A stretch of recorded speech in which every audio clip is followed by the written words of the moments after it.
올 한 해 주제죠. 내게 있는 이것을 내게 주노니. 우리에게 있는 이것들을 하나님이 지켜주고 계시고 그것들이 전해지는 해입니다. 특별히 이 해에는 내게 있는 이것을 통해서 여러분 성령께서 역사하신 해라고 믿습니다. 오늘 말씀의 제목은요, 스탠드업입니다. 일어나라. 이 이미지가 어떤 이미지일까? 우리 같이 하는 말씀 가운데 갔으면 좋겠고요.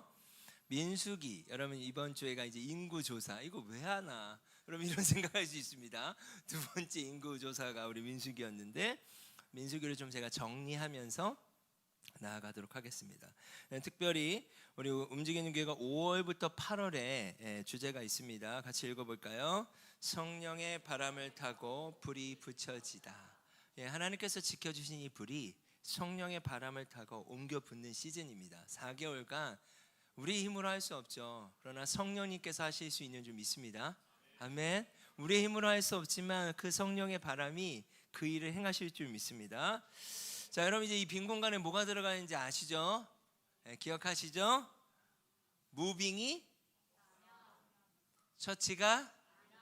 네, 맞아요. 무빙이 없다면 처치가 아니죠. 여러분, 무빙, 움직임이 없다면 교회가 아니라고 저는 생각해요. 근데 우리가 움직일 수 없어요. 그래서 우리 안에 성령님을 보내주신 줄 믿습니다.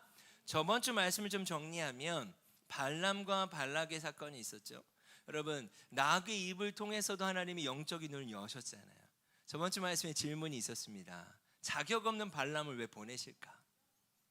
자격 없는 요나를 왜 보내실까? 그 요나 한 사람을 돌이키기 위해서예요. 그 발람 선지자 한 사람을 회복하기 위해서이지 않았습니까? 그걸 통해서 나귀의 입을 여셨고 물고기 입을 여셔서 하나님이 역사하셨는데, 저번 주에 질문이 있었죠. 나에게 있어서 나귀는 누굴까? 뭐 여러분의 친구일 수도 있고, 아이들일 수도 있고, 남편일 수도 있고, 아내일 수도 있고, 뭐 어떤 요소들이 있지 않겠습니까? 감사했으면 좋겠습니다. 그 나귀 입을 여서서라도 우리 영적인 눈이 열릴 수 있다면 그런 감사한 일 아닐까 싶습니다. 오늘 말씀의 제목이 스탠드업이잖아요. 자, 민수기 26장 또 28장을 중심으로 좀 보길 원하는데요. 이스라엘 백성이 출애굽을 하고 40년 동안 광야 생활을 하지 않습니까? 여러분, 광야예요. 그냥 벌판이에요. 여기서 어떻게 하나님이 입히시고 먹이셨는가, 말씀을 통해 좀 확인하면 좋을 것 같습니다. 광야라고 하는 것은 여러분 사실 무엇인가를 시작할 수 있는 장소는 아닐 수 있어요. 어찌 보면 우리의 삶의 영역에도 광야와 같은 시즌이 있을 수 있습니다. 민수기라고 하는 책의 뜻을 보면 그냥 숫자를 세는 거예요. 가장 중심이 되는 건 그래서 인구조사예요. 여러분, 이게 왜 중요하냐? 1차 인구조사가 1장에 있습니다. 바로 출애굽한 다음에 인구조사가 있어요. 이때 숫자의 합산이 나오는데 이만큼 이게 중요했다라는 거예요. 하나님이 민수기를 쓰신 이유가 있는 거예요. 60만 3,550명이었어요. 숫자가 출애굽했을 때 어마어마하죠. 이걸 통해 알 수 있는 게 뭔지 아십니까? 하나님이 요셉의 때에 이렇게 기근이 있지 않았습니까? 그래서 하나님이 또 애굽으로 가게 하셨죠. 근데 애굽으로 가게 하셨는데 하나님이 당신의 백성을 어떻게 했어요? 지키셨을 뿐만 아니라 또 하나님이 풍성케 하셨어요. 그 숫자를 봐도 우리가 알 수 있는 거 아니겠습니까? 하나님은 신실하셨다는 거예요. 자, 오늘 여러분 이번 주에 여러분이 묵상하셨던 말씀 민수기 26장인데 26장에 2차 인구조사가 있습니다. 2차 인구조사의 특징은 뭐냐면 이미 약 40년 정도, 38년, 40년 정도 지났을 시점이에요. 20세 이상, 말씀해 보면 26장 1절에서 4절을 보면 열병 후, 그러니까 여러분 엄청난 재난과 재앙이 있었죠. 그 어려움이 있은 후에 하나님께서 뭐라고 말씀하세요? 20세 이상 전장에 나갈 만한 모든 자를 계수하래요. 그래서 인구조사를 했더니 그 인구가 몇 명이었는가? 60만이에요 거의. 그러니까 특별히 차이가 없어요. 자, 새로운 세대예요. 이들은 뭐냐? 이미 전 세대가 죽고 새로운 세대를 의미하는 거예요. 이 말은 뭐예요?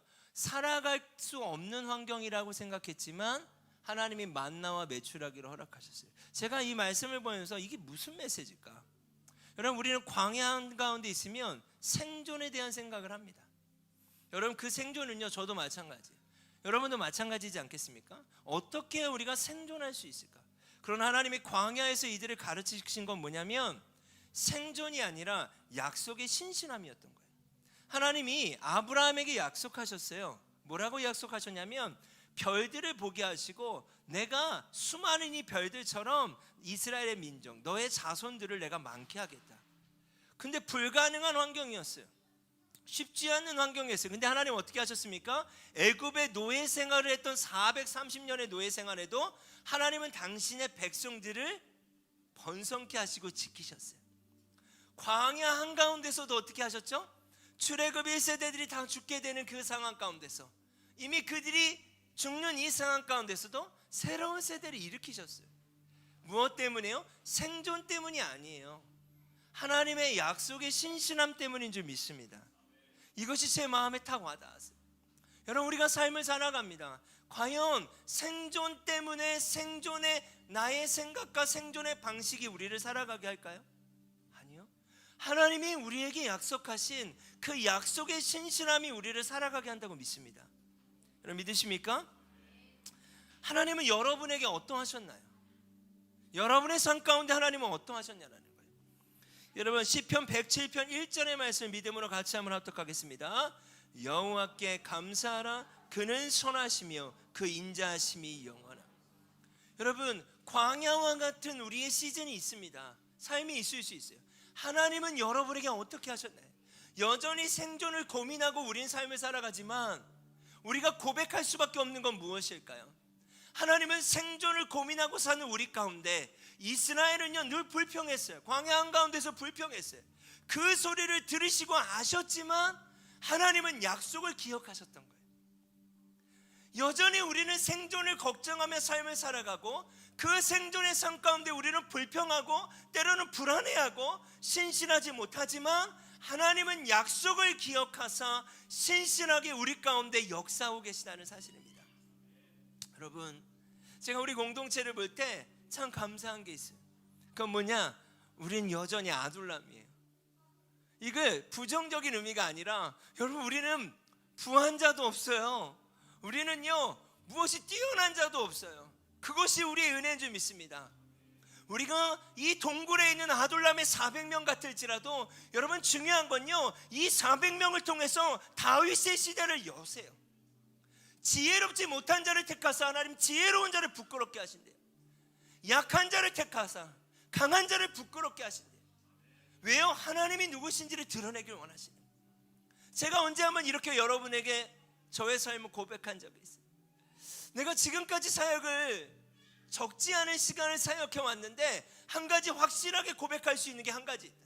그건 뭐냐? 이전보다는 지금이 조금 더 하나님이 쓰시기 편한 도구가 된 것 같아요. 그것만은 확실한 것 같아요. 이전보다는 지금이 조금 더 하나님이 쓰시기 편한 그릇이 되어가는 것 같아요. 여러분 생존하며 삶을 살아가지만 여전히 우리가 그 생존 때문에 걱정하죠. 저도 마찬가지예요. 그리고 불안할 때 있어요. 신실하지 못할 수 있어요. 그러나 하나님은 신실하세요. 무엇에 신실하세요? 약속에 신실하세요. 여러분 이제 26장, 27장, 28장, 29장 이제 이 쭉 내려가면 여기서 이제 중요한 건 뭐냐? 광야 한가운데서 하나님이 인구 조선하라고 한 이유가 뭘까요? 하나님이 얼마나 약속에 신실하셨고 하나님이 얼마나 그 신실하신 가운데 역사하셨는지를 눈으로 확인하게 한 게 인구 조사예요. 근데 이제 하나님이 염려하시는 한 가지가 있었어요. 그게 뭐냐? 이제는 화려한 도시 속으로 이스라엘을 보내야 돼요. 광야 한가운데 있었는데 이제는 가나안 땅으로 보내야 될 상황이 된 거예요. 이제 그 시점이 온 거예요. 이게 우리에게 어떤 것을 말하고 있을까요? 우리가 광야 한가운데서 여전히 생존을 고민하지만 신실한 하나님을 경험하고 살죠. 동시에 우리가 살고 있는 우리의 일상의 삶은요 너무나 화려하다는 거예요. 여러분 우리가 주일에 이렇게 있으면 하나님의 은혜를 공급과 그 신실하심을 찬양하지만 우리가 삶 가운데 나아가기 시작하면 너무나 치열하고 척박하고 유혹이 많다는 거예요. 하물며 40년 동안 광야 생활했던 이들이 가나안으로 들어가야 될 이 상황 가운데 왜 하나님이 염려하시지 않았겠습니까? 그래서 나오는 게 바로 28장의 말씀이에요. 자, 28장의 말씀 1절과 2절 같이 한번 합독하겠습니다. 시작. 여호와께서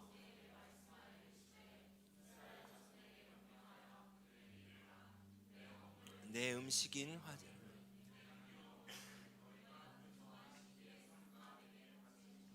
하나님이 뭘 말씀하세요? 이제 광야에서 너희가 약속의 땅으로 들어가게 될 텐데, 쉽게 말하면 이거예요. 난 걱정된다. 나는 염려가 된다. 그래서 내가 너희를 가르쳐 줄게. 어떻게 해야 광야 한가운데서 내가 약속의 신실함을 너희가 경험했던 것을 계속해서 유지하고 경험할 수 있는지 내가 알려줄게. 그게 뭐예요? 너희가 정한 시기에 제사를 드리라는 거예요. 자, 세 가지의 제사에 대해서 나옵니다. 상번제, 안식일, 초하루. 자, 오늘 여기까지 볼 거예요. 15절까지. 그 다음에 뒤에는 뭐가 나와요? 매년 드려야 될 절기에 대해서 나와요. 자, 먼저 상번제를 볼까요? 상번제는 뭐냐? 원어로 보면 타미르라는 단어. 이 타미르라는 단어는 뭐냐? 항상 끊임없이라는 뜻이에요. 너희가 광야에서 있었던 것처럼 그것을 유지하기 위해서는 항상 끊임없이 나를 예배해야 돼. 그래서 매일 제사를 드릴 수는 없잖아요. 그래서 어떻게 합니까? 매일 2차례 제사를 드리게 합니다. 드리라고 말씀하세요. 제가 읽어볼게요. 또 그들에게 이르라 너희가 여호와께 드릴 화제는 이러하니 1년 되고 흠없는 순양을 매일 2마리씩 3번제로 드리라. 그러니까 제사장이 해야 될 일인 거예요. 이스라엘 대신해서. 어린 양 한 마리는 아침에 드리고 또 어린 양 한 마리는 해질 때 드릴 것이며 또 고운 가루 10분의 1 에바에 빨아 낸 기름 4분의 1 한 흰을 섞어서 소제로 드려라. 그렇게 너희가 아침과 저녁에 제사를 드리라는 거예요. 이게 의미하는 건 뭐예요? 항상 끊임없이. 그것을 기억하기 위해서, 하나님을 기억하기 위해서 아침과 저녁에 이걸 하라는 거예요. 자, 두 번째 나오는 게 뭐냐? 안식일이에요. 안식일. 안식일은 뭐예요? 7일째 드려지는 제사예요. 자, 그래서 9절과 10절을 제가 쉬운 성경을 읽으면 안식일에는 1년 된 흠없는 순양 2마리를 바쳐라. 그리고 전제와 곡식 제사도 함께 바쳐라. 곡식 제사로는 기름을 섞은 고운 가루 10분의 2 에바를 바쳐라. 이것이 안식일에 바칠 태워드리는 제사인 번제이다. 날마다 바치는 번제와 전제 말고도 안식일 제물을 따로 바쳐라. 이 말은 뭘까요? 하나가 추가되는 거죠. 아침과 저녁에 드리는 그 전제가 뭐예요? 상번제죠. 그거는 그대로 드리라는 거예요. 여러분 이럴 때 있잖아요. 통독을 하거나 묵상을 할 때 주일은 어차피 설교 들으니까 패스, 이게 아니라 해야 될 너희의 아침과 저녁에 예배를 드리면서 플러스 안식일의 제사를 드리래요. 자, 세 번째는요, 초하루 제사를 드려요. 이 초하루는 다른 말로 월삭이라고 합니다. 첫째 달 1일에 드리는 예배예요. 초하루에는 숫송아지 2마리와 순양 1마리와 1년 되고 흠없는 순양 7마리로 여호와께 번제를 드리라. 여기 맨 밑에 보세요. 또 상번제와 그 전제 외에요.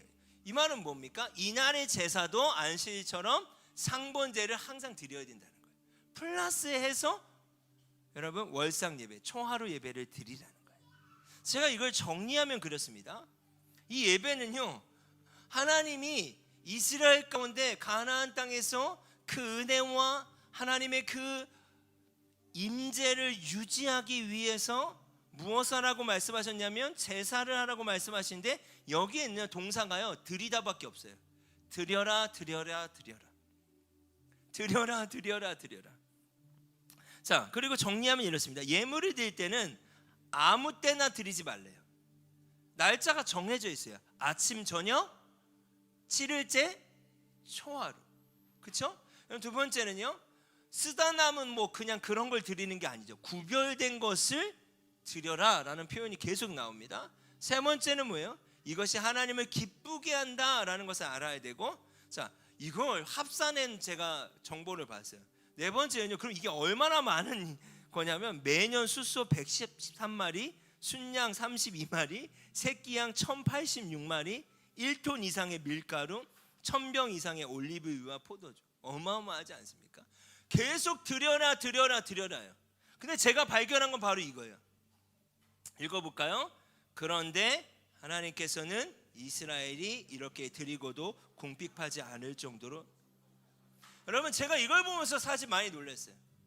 처음에는 동사가 드려밖에 없는 거예요. 근데 이걸 통해서 어떻게 광야에서는요 받는 것밖에 없었어요. 하나님이 메추라기를 주셔야지 살았어요. 만나를 주셔야 살았어요. 받기만 했다고요, 광야에서는. 근데 이들이 이 은혜를 유지할 수 있는 방식이 뭐예요? 드리는 거라는 거예요. 드려라. 근데 이걸 통해서 어떻게 광야에서 받았던 경험이 드림을 통해서 계속 유지될 수 있냐라는 거예요. 여러분, 드린다는 것과 받는다는 건 동사가 아예 다르지 않습니까? 광야에서는 받기만 했잖아요. 그들이 드린 게 뭐가 있어요? 다 주셨죠. 그런데 이제 받기만 했죠. 이제는 어떻게 해요? 드리래요. 근데 이게 가나안 땅에서 너희가 이 은혜를 유지할 수 있는 방법이래요. 규칙적으로 드리래요. 자, 이걸 통해 이들이 뭘 경험했을까요? 저희가 드리라고요? 이 정해진 시간에 이걸 다 하라고요? 어떻게 해요? 그럴 생존하기 바쁜데요. 이 척박한 땅에서 생존하기 바쁜데 뭘 드려요? 광야와 달라요. 가나안 땅은 여기서 살려면 경쟁해야 되고 여기서 일하려면 뭘 해야 해요? 여러분, 이런 생각들이 없을까요? 그런데 하나님 뭘 말씀하시는 거예요?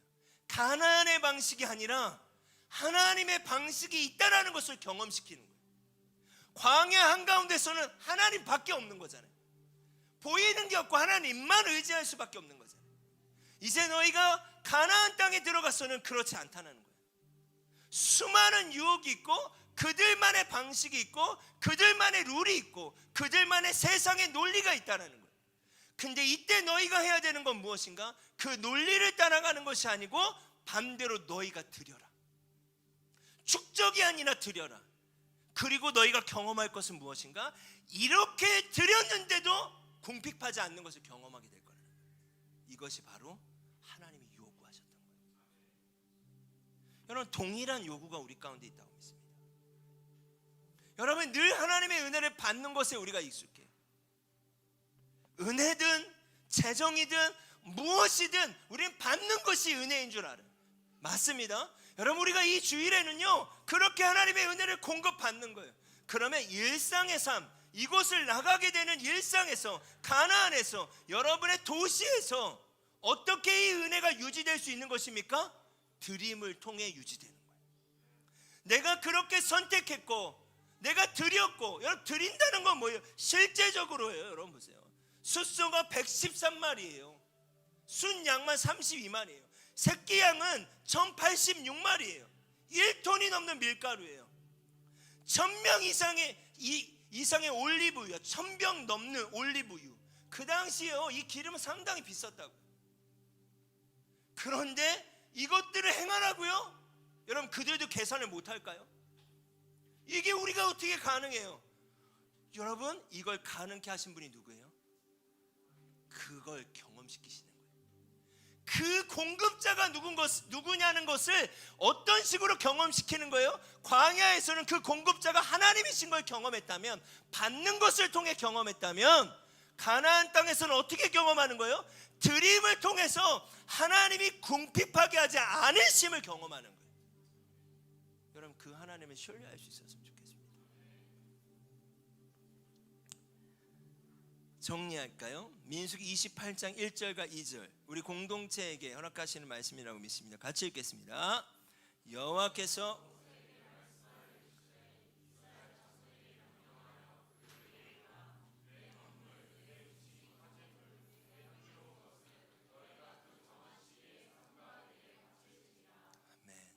그 정한 시기에 바치지. 왜요? 하나님이 아세요. 이 바쁨의 일상과 루틴이 마음이 아무리 원해도 그렇게 되지 않는다는 걸 아셨던 거예요. 그래서 어떻게 하는 거예요? 시간을 정하신 거예요. 정한 시기에 해라. 상번제가 의미하는 건 뭐예요?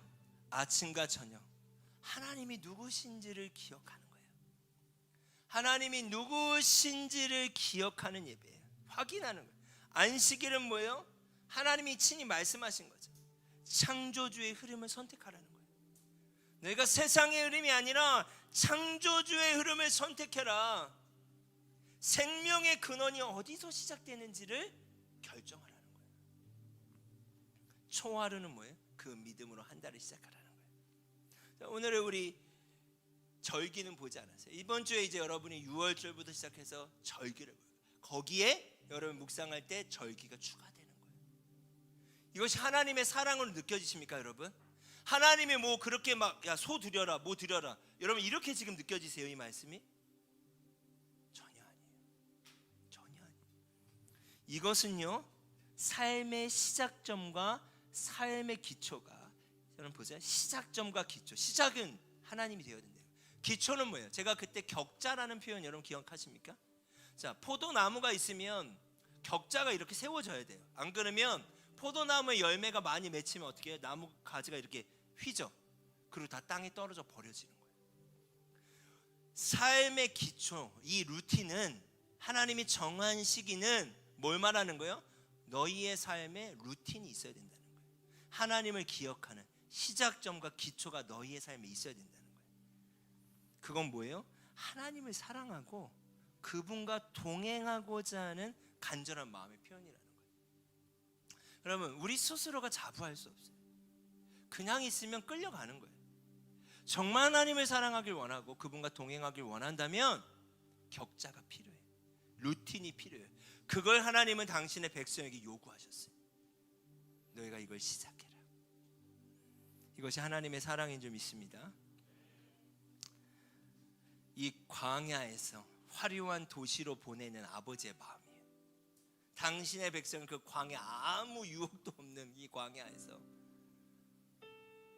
화려한 가나안으로 보내셨던 아버지의 마음이 동일히 이 주일 예배가 끝나고 치열한 여러분의 삶의 현장으로 보내시는 아버지의 마음이라고 믿습니다. 광야에서 경험한 그 신실한 하나님의 은혜를 소멸하지 않도록 기억하게 하기 위해서 가나안에서 예배의 루틴을 확보하라는 거예요. 네. 여러분, 이 아버지의 마음이 느껴지십니까? 여러분, 우리의 삶에 그런 결단들이 있었으면 좋겠습니다. 그것이 재정의 영역이든 시간의 영역이든 어떤 영역이든요, 이제는 드려라 드림을 통해 경험되는 하나님이 필요해요. 그것이 이 땅의 노예가 되지 않는 거예요. 여러분, 이 말을 잘 기억하셔야 돼요. 받는 것으로 하나님을 경험했다면 이제 그 받는 것이 계속 유지될 수 있는 것은 루틴이 필요하고 그 루틴 가운데는 드려짐이 필요해요. 드리는 것은요 저항이에요.